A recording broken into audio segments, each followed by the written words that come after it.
जनता साहेबवा के गारी सुनाओ, अरे हीरे साहेबवा के डिगरी नहीं है, हे दिखाओ चौकीदारवा अपन डिगरी दिखाओ, चौकीदारवा के देबो चुनी चुनी गारी, 15 लाख के वादा जे कैले, 9 साल बीतल पैसा न अइले, झोला उठाओ झोला लेके चले जाओ, मन की बात कहीं औरे सुनाओ, तोर भीख नाही हक सरकार मांगिला, भीख नाही हक सरकार मांगिला, बेरोजगार बानी साहेब रोजगार मांगिला। हम केवल मर्द से नहीं लड़ेंगे, हम केवल ससुर से नहीं लड़ेंगे, भसुर से नहीं लड़ेंगे, हम केवल सास से नहीं लड़ेंगे, हम चुनाव भी लड़ेंगे। ए चौकीदार बोला के जिम्मेदार बा काबा, यूपी में काबा, अरे राम राज के झांकी बा, काशी मथुरा बाकी बा, अरे मामा के सरकार बा, घोटाला के भरमार बा, एगो दूगो नहीं भैया सैकड़ों हजार बा, अरे भाजपा के नेतवा त झाड़त रुआब बा, भाजपा के नेतवा त झाड़त रुआब बा, आदिवासी के कपार पे करत पेशाब बा काबा, कर्जा में सरकार बा, बढ़ल भ्रष्टाचार बा, अरे आदिवासी के सिर पे लटकत मामा के तलवार बा काबा, एमपी में काबा, अरे एगो मामा कंस रहले, दूसर मामा शकुनी रहले, कलयुग में तीसराई मामा के अवतार बा काबा। मैं भोजपुरी लोकगीत लिखती हूँ, गाती हूँ, और आप लोगों को पता ही होगा वर्तमान में भोजपुरी की क्या स्थिति है। भोजपुरी में अब तक मुझे लग रहा है कि महिला विरोधी गीत ही बने हैं, लगाई गई चोलिया के हुक राजा जी तो हर लहंगा उठा दे रिमोट से। हाँ, यही सच्चाई है। वो गाने वाले लोग अलग बात है कि आज सत्ता में बैठे हुए लोग हैं और ये बताते हैं कि हमने गलत किया है या फिर ये सारी चीज़ें। क्योंकि मैं गीत गाती हूँ, बोलना बहुत आता नहीं है मुझे, तो मैं 2-4 गीत ही सुनाऊंगी जो मैंने महिलाओं के लिए लिखे हैं, वो गीत मैं सुनाऊंगी, और भी 1-2 गीत सुनाऊंगी। मैं शुरुआत करती हूँ, ठीक है ना?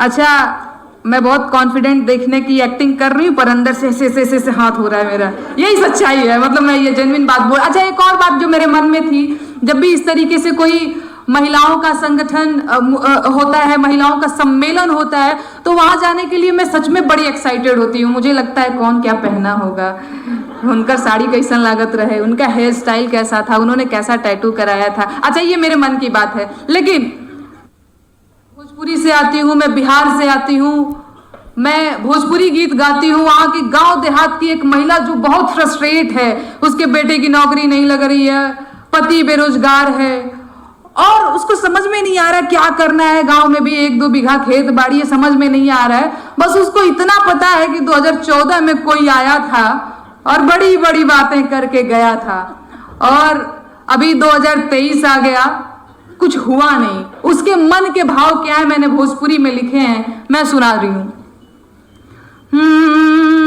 मेरे साथ आप लोग भी सुनाइएगा। सुनाओ सारी जनता साहेबवा के गारी सुनाओ। अच्छा, भोजपुरी में आप लोग जानते होंगे गारी की भी विधा है। राम जी जब बियाह करने मिथिला गए थे तो सखियों ने गारी गाया था, अवध की नारी है बड़की, खूब गरियाया था। तो मैंने साहेबवा के लिए गारी लिखा है, मैं वो सुनाती हूँ। हे साहेबवा सुनाओ सारी जनता साहेबवा के गारी सुनाओ, सुनाओ भोली जनता साहेबवा के गारी सुनाओ। अरे हीरे साहेबवा के डिगरी नहीं है, डिगरी नहीं है जी, डिगरी नहीं है, हे दिखाओ चौकीदारवा अपन डिगरी दिखाओ, सुनाओ भोली जनता साहेबवा के गारी सुनाओ। अरे हीरे फकीरवा के कपड़ा नहीं है, कपड़ा नहीं है तन पे सखिया सूट पहिनाओ पहिनाओ भोली जनता साहेबवा के गारी सुनाओ। अरे यही रे साहेबवा के गाड़ी नहीं है, गाड़ी नहीं है जी घोड़ा नहीं है अडानी के जेट दिलवाओ दिलवाओ भोली जनता साहेबवा के गारी सुनाओ। अरे ऐसन साहेब के नइखे जरूरत, नइखे जरूरत आइल शुभ मुहूर्त। ए जी 24 में इनके हटाओ हटाओ भोली जनता साहेबवा के गारी सुनाओ। हे साहेबवा के देबो चुनी चुनी गारी, चौकीदारवा के देबो चुनी चुनी गारी। 15 लाख के वादा जे कैले 9 साल बीतल पैसा न अइले। हे जी 24 में पलड़ा विरोधियन के भारी, साहेबवा के देबो चुनी चुनी गारी।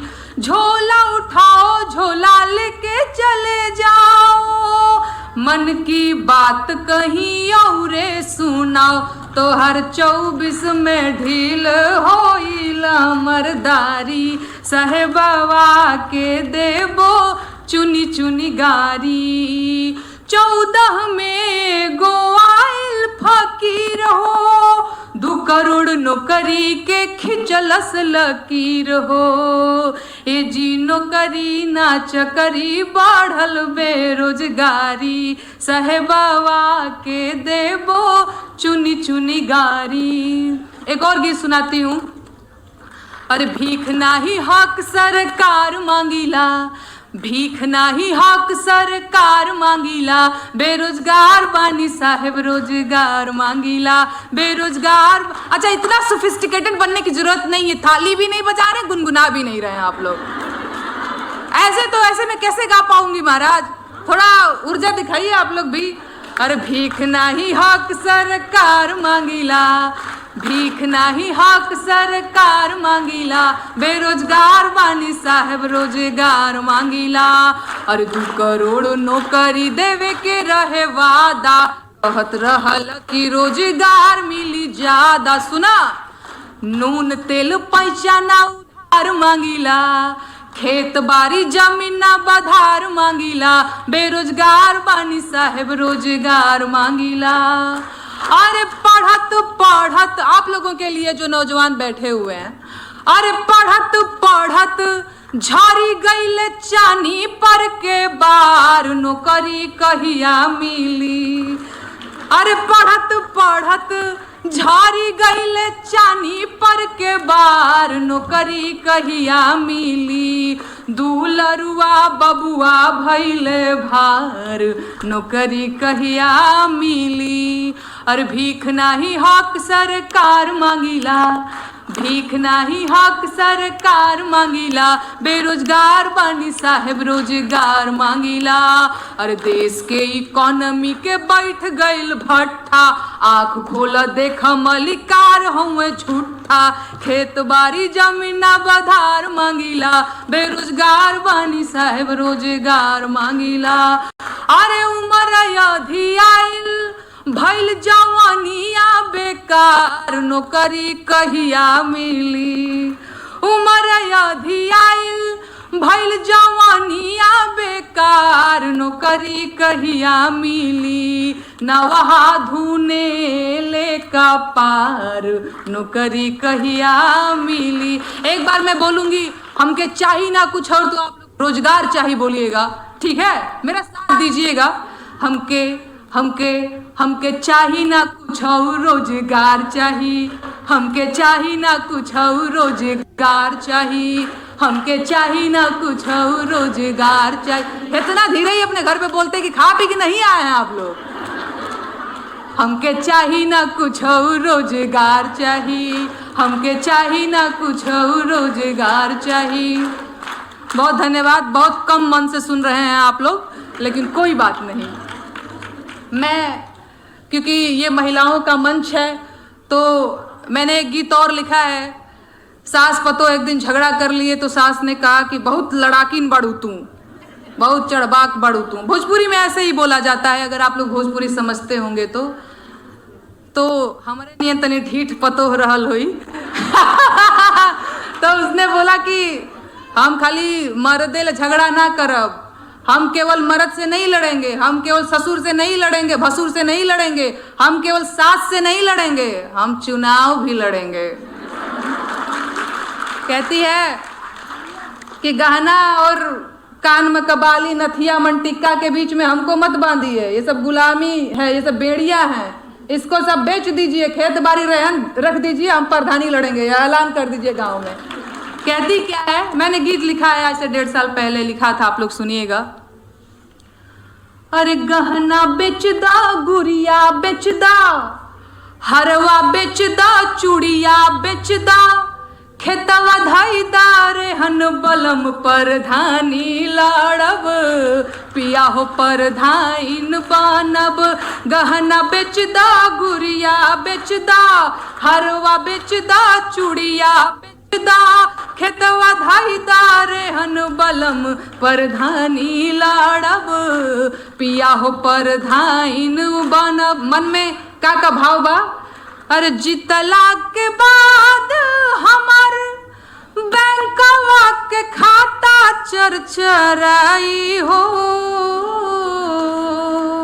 सुना, गौवा जवार चाहे केतनो खिसियाई कचकचाई हो। भाव न देह भाव काल में रहब, भाव न देह भाव काल में रहब, सिल्क सड़िया पहन बलम परधानी लाड़ब, पिया हो परधाइन बनब। अरे जितला के बाद हमार, मैं थोड़ा सा भूल रही हूँ, अरे दुबर पातर दहिया हमार, देखिया कुछ दिन में मोटाई हो। अरे थरिया में मुर्गा भात निकहन के सैया सरपोटाई हो। बैठी बोलेरो परधाइन कहाइब, बैठी बोलेरो मुखियाइन कहाइब, बदली रहन सहन बलम परधानी लाड़ब, पिया हो परधाइन बनब। गहना बेचदा, गुड़िया बेचदा, हरवा बेचदा, चूड़िया बेचदा, खेतवा धाईदार हन बलम परधानी लाड़ब। अरे ईटा के देवाल पे, बुझाता ना भोजपुरी? अरे ईटा के देवाल पे पुट्टी पलस तर हो आई हो। ओकरा ऊपर चूना पेंट रंगाई पुताई लकलकाई हो। नर नर नर नर नर, बदली रहन सहन बलम परधानी लाड़ब, पिया हो परधाइन बनब। अच्छा समय है ना मेरे पास? सबसे छोटे होने का फायदा यही होता है, मुझे कहा गया है कान में कि 10 मिनट तो हर एक्स्ट्रा बा। तो मैं बड़ी खुश हूँ। मैंने यूपी में काबा, वो मुझे पता था कि आप लोग जरूर सुनेंगे। यूपी में काबा मैं सुना देती हूँ। आइए। अच्छा, डिमांड भी आ रहा है ऊपर से। अच्छा, नहीं बहुत अच्छा लग रहा है। मैं तो पीड़ित तो है, ये एकदम सही बात है। मैं एक बार यूपी में काबा सुना देती हूँ और इसके बाद मैं संविधान गीत गाऊंगी। मैंने मौलिक अधिकारों के गीत लिखे हैं भोजपुरी में, तो वो भी मैं सुनाऊंगी, लेकिन उससे पहले मैं यूपी में काबा सुना देती हूँ। अरे खत्म रोजगार बा, बाबा के सरकार बा, हाथरस के निर्णय जो हद लड़की के परिवार बा। काबा यूपी में काबा, कोरोना से लाखन मर गईले, लाशन से गंगा भर गईले। कोरोना से लाखन मर गईले, लासन से गंगा भर गईले, टिकठिया कफन नोचत कुकुर बिलारवा। ए बाबा काबा यूपी में काबा, अरे मंत्री के बेटवा बड़ी रंगदार बा, मंत्री के बेटवा बड़ी रंगदार बा, किसानन के छाती पे रौदत मोटर कार बा। ए चौकीदार बोला के जिम्मेदार बा। काबा यूपी में काबा, अरे राम राज के झांकी बा, काशी मथुरा बाकी बा, राम राज के झांकी बा, काशी मथुरा बाकी बा, गोरखपुर में खून से रंगल गोतल पूरा खाकी बा। अरे काबा यूपी में काबा, जिंदगी झंड बा फिर भी घमंड बा। मैं एमपी में काबा वो भी सुना देती हूँ। अच्छा, एमपी में काबा की कहानी ये है कि मेरे खिलाफ ऐसे तो मामा लाडली भांजी करते रहते हैं, लेकिन आप लोगों की जानकारी के लिए मैं बता दूं कि इस लाडली भांजी जो कितनी प्यारी सी बच्ची है, प्यारी बच्ची हूं ना, इसके ऊपर 4 एफआईआर दर्ज कराया मामा ने। लेकिन कोई बात नहीं, अब मामा हमारे ऊपर एफआईआर करेंगे तो अब उनके लिए हम कोई प्रार्थना और चरण वंदना गीत तो गाएंगे नहीं, हम भी उनसे सवाल पूछेंगे अपने स्टाइल में। अच्छा याद है आप लोगों को, बहुत इतना ही प्यार बनाए रखिएगा। मैं एमपी में काबा सुनाती हूँ। अरे मामा के सरकार बा, घोटाला के भरमार बा, एगो दूगो नहीं भैया सैकड़ों हजार बा।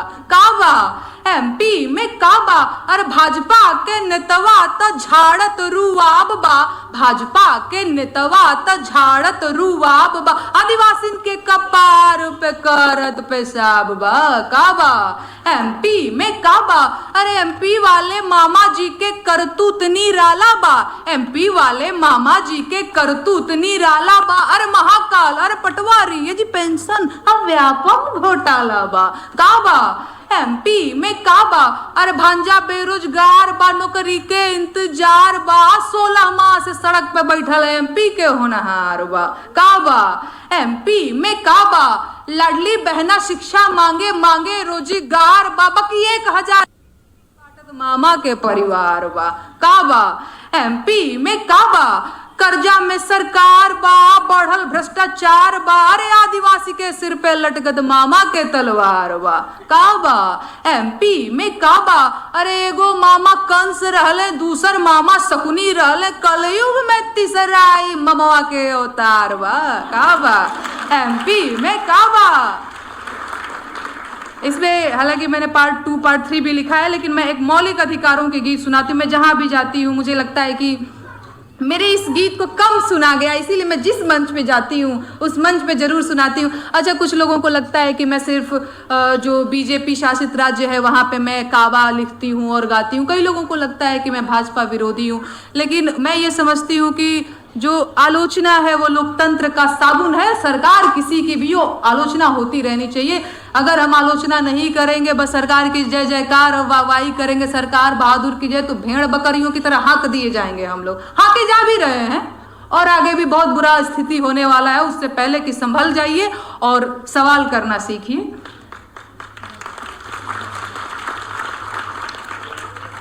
मैंने मौलिक अधिकारों के गीत लिखे हैं, हो सकता है थोड़ी बोरियत हो जाए क्योंकि बहुत एंटरटेनिंग नहीं है, मैंने प्रॉपर वैसे लिखा हुआ है। सुनाती हूँ, 2-3 मिनट समय लूंगी, ठीक है? 4 भी ले लूं? वाह, वही देखो इतना प्यार लुटावल जाता है। हो संविधान के सुनला विचार भैया, आव समझया अपन अधिकार भैया के सुनला विचार भैया, आव समझयापन अधिकार भैया। तोहर पहिला अधिकार हउए समता के हो, जाति धर्म के भेद मिटे जनता के हो, केहू छोट बड़ ना बराबर भैया, आव समझयापन अधिकार भैया। 14 से 18 के सार भैया आव समझयापन अधिकार भैया। तो हर दूसरा अधिकार है स्वतंत्रता के हो, बोले पढ़े रहे घूमे के आजादी देवे हो, समुदाय व्यवसाय के आजादी देवे हो। 19 से 22 के गुहार भैया आव समझयापन अधिकार भैया। तो हर तीसरा अधिकार है शोषण के विरुद्ध, बंधुआ मजदूरी बेगारी के विरुद्ध। 23 से 24 कहे बार बार भैया आव समझयापन अधिकार भैया। चाहे मंदिर जइहा चाहे मस्जिद जइहा, गुरुद्वारा जइहा, पूजा पाठ पे हक बा तोहार भैया आव समझयापन अधिकार भैया।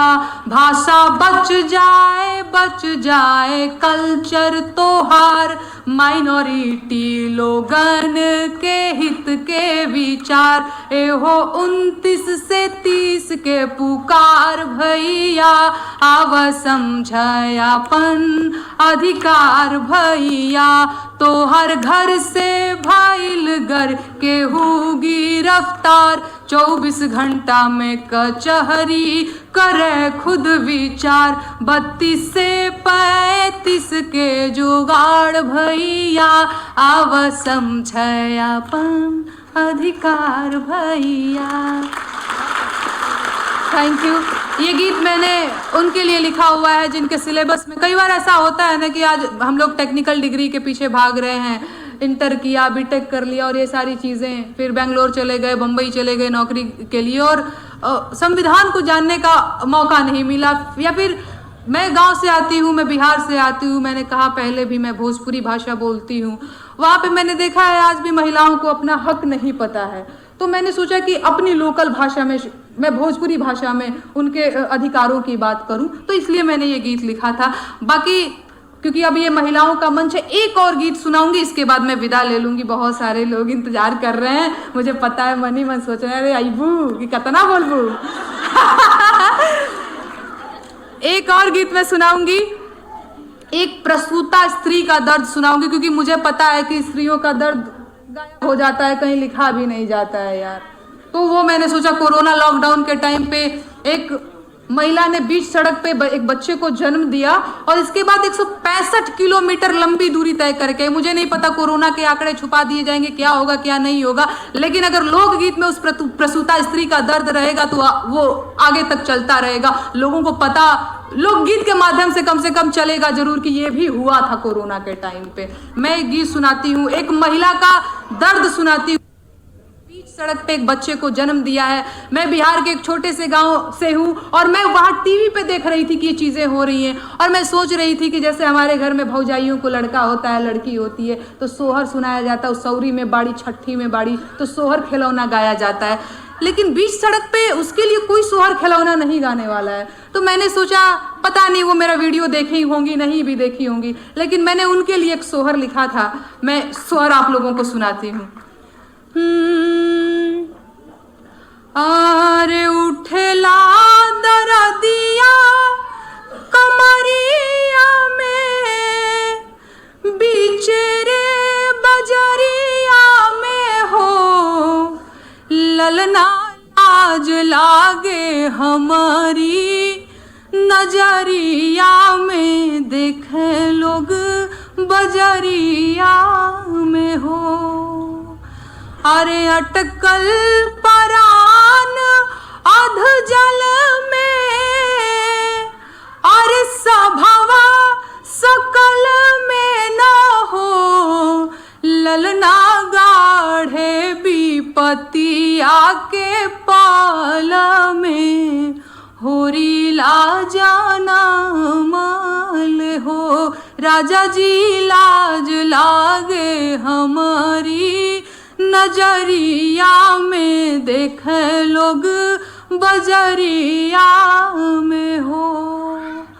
अरे अइला हो बबुआ भुखाइल, बड़ी रे खुआइल न हो, ललना पाप लागी माई कहाइल, मोर छतियो सुखाइल हो।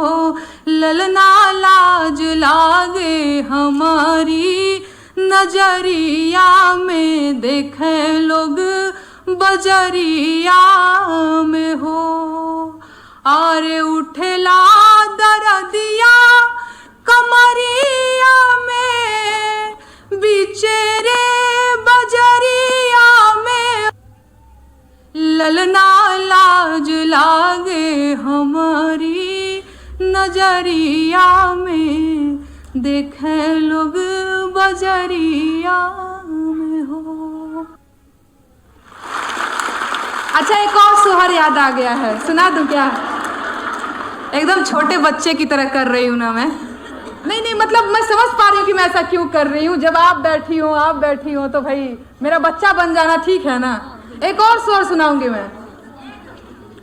अरे 2014 में बियाह भइले 19 में, गवनवा भइले 19 में, गवनवा भइले हो।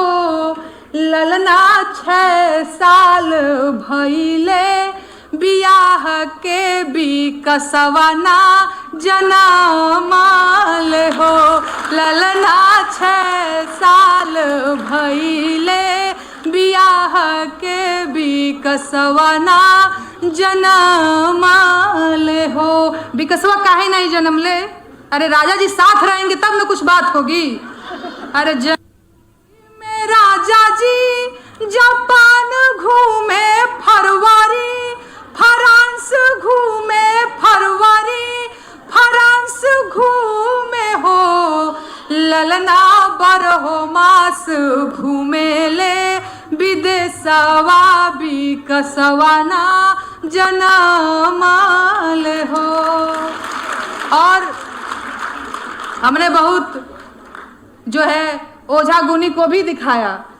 अरे डागडर देखैनी बंगाल के बैदा, बिहार के केरला, असम के हो। ओझैती करैनी उत्तर प्रदेशवा बिकसवना जनमाल हो। काहे नहीं जन्म ले? अरे राजा जी के गोदिया में मोर खेले कन्हिया पे, सुगा में ना चिराई चुरुंग खेले हो। ललना राजा मन भावे ना, मनुष्यवा बिकसवना जनमाल हो। धन्यवाद।